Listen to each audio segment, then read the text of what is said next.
Mental health is a hot topic right now, as it should be. It's important to make sure your mind is right. It also just so happens to be, in my opinion, the most important aspect of physical fitness.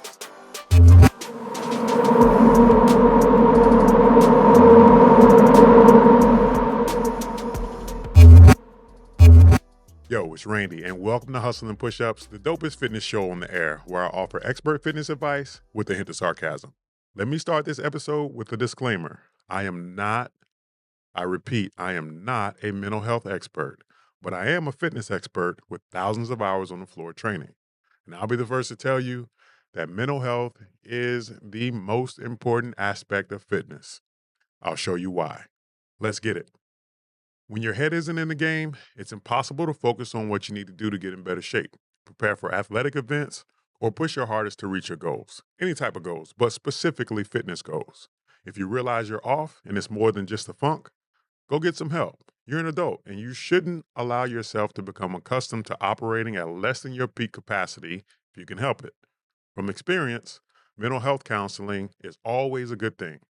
So don't think of it as someone telling you you're crazy. You already know you're crazy. But seriously, mental health professionals exist to help us sort out our junk, and they aren't biased or attached to our traumas or situations, so they offer a different perspective, and that can be both insightful and a relief. What you don't want to do is turn fitness into a negative coping mechanism. It's okay to take your bad day out on some weights, don't get it twisted. I do it all the time. But when the gym becomes an unchecked, unhealthy obsession, it can lead to conditions like body dysmorphia disorder, eating disorders, rhabdo or rhabdomyolysis. Probably said that wrong, but it's better than you could have done, so deal with it. And it's basically when your body starts to eat through its muscle tissue due to overuse. Makes your pee look like black coffee, and it can cause severe organ failure. The cool thing about fitness and mental health, though, is that they can directly influence each other in a positive way. Our bodies are designed to move, and when we do, it rewards us through activating systems in our brain that make us feel good when we get up and do stuff. Also, eating the right food helps us feel less sluggish, allows us to think clearer, and helps you maintain consistent energy levels throughout the day. When I was in the military, I loved lunchtime workouts because I could come back to the last half of my day energized and ready for anything versus being drowsy and tired. The key to it all is balance. There are going to be days you may not want to work out, and sometimes that workout may be exactly what you need to get going. On the contrary, there may be days you really want to, but you can't because life be lifing. You have to give yourself tough love on the days you don't want to work out and grace on the days where you really want to and you can't. Fitness can be an amazing tool to boost your mental health if used correctly, but there can be too much of a good thing. So don't become obsessed. Now it's time for what you mean. This week I have a meme that says, been on the diet for 2 weeks and I'm proud to say I've lost 2 weeks of happiness. Raise your hand if you have felt like this. I know I have, but you don't have to. Your diet doesn't have to be completely miserable if you, A, be realistic about what it's supposed to do. You shouldn't be trying to lose 20 pounds in a week, but if you shoot for a healthy 1 to 2 pounds a week, you won't have to be super restrictive and there'll be less of a concern about you gaining all that weight back quickly. If you lose it fast, it's probably coming back the same way. So take your time, baby. All right? It's not a sprint, it's a marathon. B, learn how to cook and incorporate healthy foods you actually enjoy in your diet. Doing this will make it less likely that you'll need a crash diet anyway. Imagine eating healthier foods on a regular basis because you actually like them. Let that sink in. All right?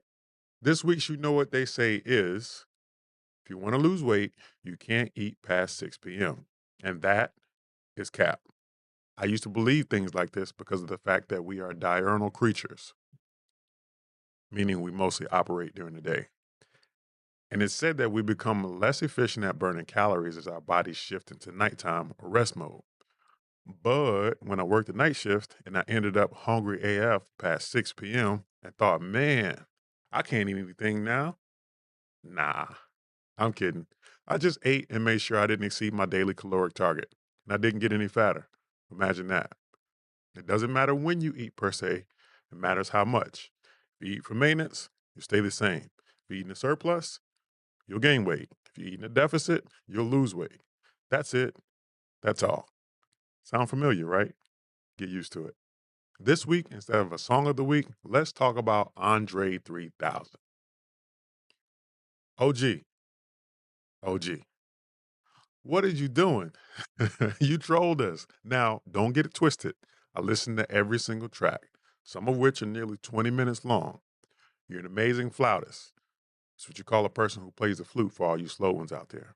But my boy, you couldn't spit one bar for us? The quintessential MC, the chosen one of the absolute coldest to ever do the spitting of the bars, and you couldn't give us nan one? Let me go put this calm ass album on so I can calm down. How you gonna make an album that you know will make us livid, but also is the perfect way to calm us down after being mad at you for making it? To that, I say bravo. That is 4D chess at its finest. That's all I got this week. And I want to close by saying thank you for listening, sharing the clips, and supporting your boy. I promise this is just the beginning, and I have so much more fitness content on the horizon for you. So stay tuned. All right, we laughed a little, hopefully learned a lot. Some of what I said may have triggered you to do better, and I hope that's the case. Some of it may have just triggered you.